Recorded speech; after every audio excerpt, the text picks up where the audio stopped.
عم بيقول لك انا ابن الكار وبعرف السفر من الهزار، وما تجسنيش عشان ما جيش. خش يا رمان المخترع سفاح خطير قلب اندفن اسمي بيرعبكم، ساكن العقول ومال السكن بظهر بغربلكم. النحلة دايرة على المكان فضولي اماكنكم، لو جاي منكم هنا كان في الدورة سكنكم.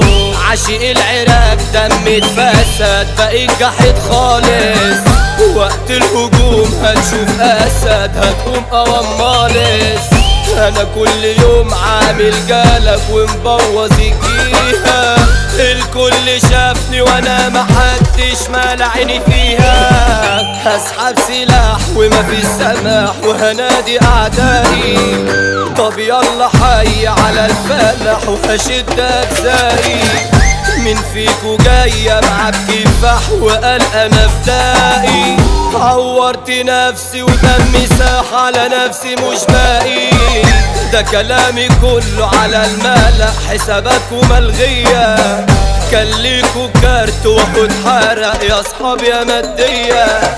واللي عملته في يوم عشانكو في البحر مش عايزه، ده انتو الخيانة مختومة ليكو بشهادة من الايزو. عريك مدينتي بتاع جالك سكنتي مسنونة، في العركة واقف بنتيتي بخصمنا عملونا. انا من المحل ارض العجب مش جاي من الجونة، واللي عادينا بيتركب جاي منكو عركونا. انا شاب عافر في الحياة وسني ده صغير، القلب مات والعقل انتهى تشوفني تتحير. لا كسبت مال ولا حتى جه وطلعت انا مقير، ده حتى صاحبي مشي بهواه وعليا متغير. لفيت كتير دورت وشقيت عمري جري قصادي، انا يابا بالهم رديت والهم مش راضي.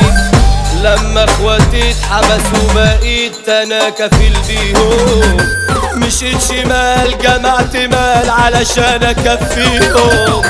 اسمع وركز في اللي دار هقوله مش راح اعيد. بدأ الحوار مسكت نار شغلت خط جديد، عملت اسمي مع الكبار وسيتي بقى نشيد. انا جالي ضبط يابا واحضار واخواتي جوه حديد، خدوني فاضي عندك قاضي ومشغل العتاب، وقالوا لي هنسيبك المرة دي بس امسك الارشاد.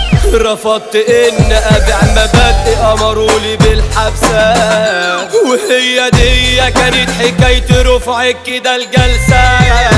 وحشني من اخر زيارة وبصورته بتصبر، انا اخويا واقف على النضارة بيسمع العنبر، بيقول ورحمة السنين اللي في حياتي عدوا، يوم الرجوع هتشوفوا غول ومعايا بقى ستوا. عالدغري انتوا صغيرين مش حمل اجرامي، عاملين كبار متصيطين عالفاضي يا اسامي. ما بهبش حد ما بعتمدش انا جولتي درامي، ما بشوفش صحبة ما قدرتش صحابي اخصامي. رقم واحد سامح الكروان هو اساس المجال، حازم السعدان يا قلمك يا زمان كتب لنا الموال. المخترع رمان ده البصمة توزيعه بيوديه، احنا هنفضل نعمل عظمة وندوس وهنعديه.